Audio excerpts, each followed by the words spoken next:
We're winding this series down. If you remember, this Get Home Alive series is about a lot of little modules of things, okay? Things for in your get home bag and things for you to think about for your mental toolbox, okay? That's what this series is about. So we've covered all of these things to a certain capacity, because we did not go in depth on all of these things. We're going to a certain depth that works with the get home bag. So a get home bag, 72-hour bag, 3-day pack, right? So you can pick it up, put it on, and boogie, right? So it's not deep. All of these things, we're just hitting the high points. We could get deeper, but we also have to remember that our target weight of our pack, okay, should be 40 pounds or less. And if you have firearm and extra magazines or clips, okay, depending, magazines for a carbine or a rifle, or clips for your handgun, or maybe you got a wheel gun, okay? That weight right there, that's a weighty item. That's gonna take up some of that 40 pounds, right? Now, what you could do is you could, in your own mind, you can you can mentally juggle this, and you can say, okay, well, 40 pounds or less for my pack. After I take out my weapon and my ammunition, right? So let's say you got a battle belt in there, or you have a battle belt hung on the outside of your pack, so that you're gonna put that on, and then your pack is 40 pounds after you've taken your weapon out, right? So you could just try to justify that extra weight of your weapon and your ammunition on your belt, right? But probably are not going to be running around with a battle belt on in urban environment. Even if it is apocalyptic, you want to remain somewhat low key, right? So where does that leave you?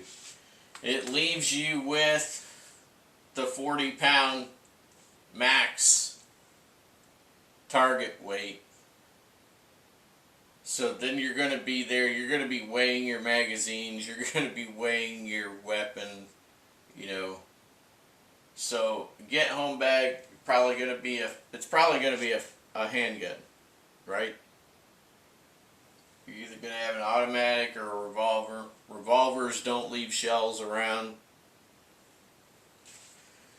Then you'll say, what do you recommend? Well, for a man, I recommend a 357.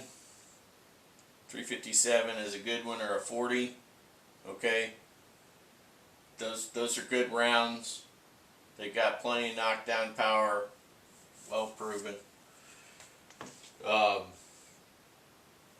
You start getting bigger, like 44 mag. Yeah, you got a lot of, you're gonna blow a leg off if you shoot somebody with it. If you wanted to. Oh, I'll just wound them, shoot them in the leg. Yeah, half their leg's gone, So 44 mag is a powerful round, but then you're taking 2 penalties. You're taking a penalty on capacity in your clip, unless you have one of those ones that, you know, it's like that long, right? And you're taking a penalty in weight. Well, number one, the firearm will weigh more, and number two, the ammunition will weigh more. And also, since it's a bigger weapon, it's going to take up more room, and the rounds will take up more room because they're larger. So, you know, personally, I think keep it down around 357 for this scenario, right? A get home bag. 357 should be fine. If it gets crazy on the way home, real crazy, you know, there might be an opportunity to acquire something else to help you get home on the way home, right? So you got to think about that. So, man, I think this shirt is kind of itchy.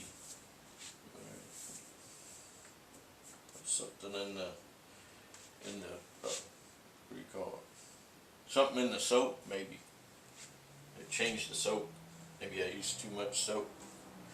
Alright, so extraneous bits, right? Extraneous bits. We're tying up loose ends here. Little things to think about, right?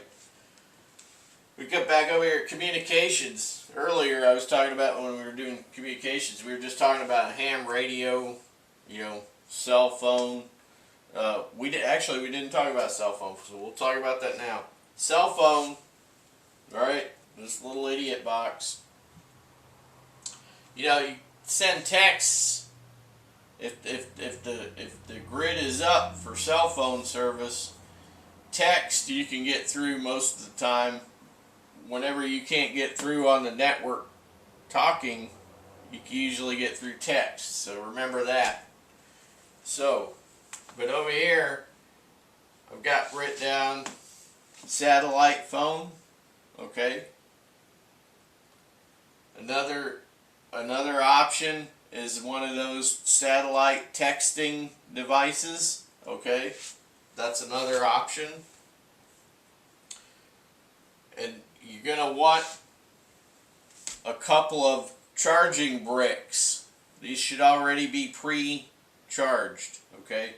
And so those charging bricks can recharge your batteries for your headlamp that we talked about when we're trying to get home, right? If we're going home if we're going to go at night and we want to use a headlamp, we want something to recharge our batteries, possibly. And we also want something to possibly recharge the cell phone. So we don't need a vast array of solar panels. We don't need that because we're going to be on foot maybe 3 days, right? Getting home from point A to point B. So we're not going to be living indefinitely on the road with this situation, with this scenario. So we want, like, you know, 1 at the minimum, 2 power bricks, something that you could plug your batteries into and recharge them, something you could plug your cell phone into and recharge it. You want a power source that you could just plug in. And then, of course, when you get home, you recharge those little power bricks and put them back into your bag. Okay?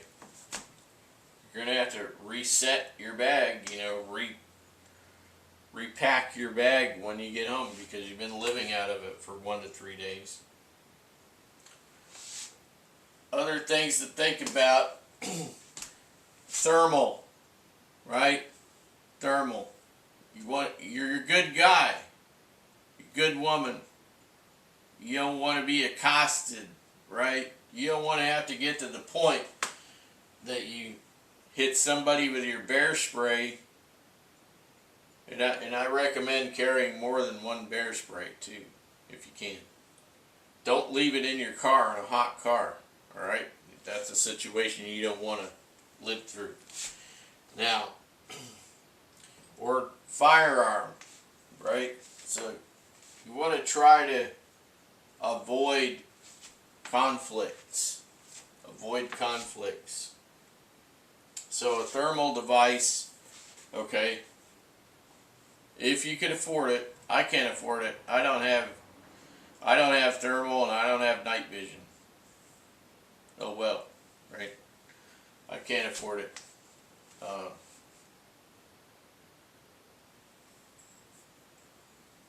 If it gets so bad that they bring in,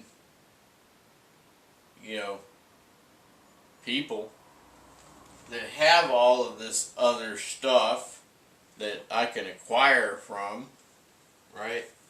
Then maybe in the future, right? So you got thermal optics, okay?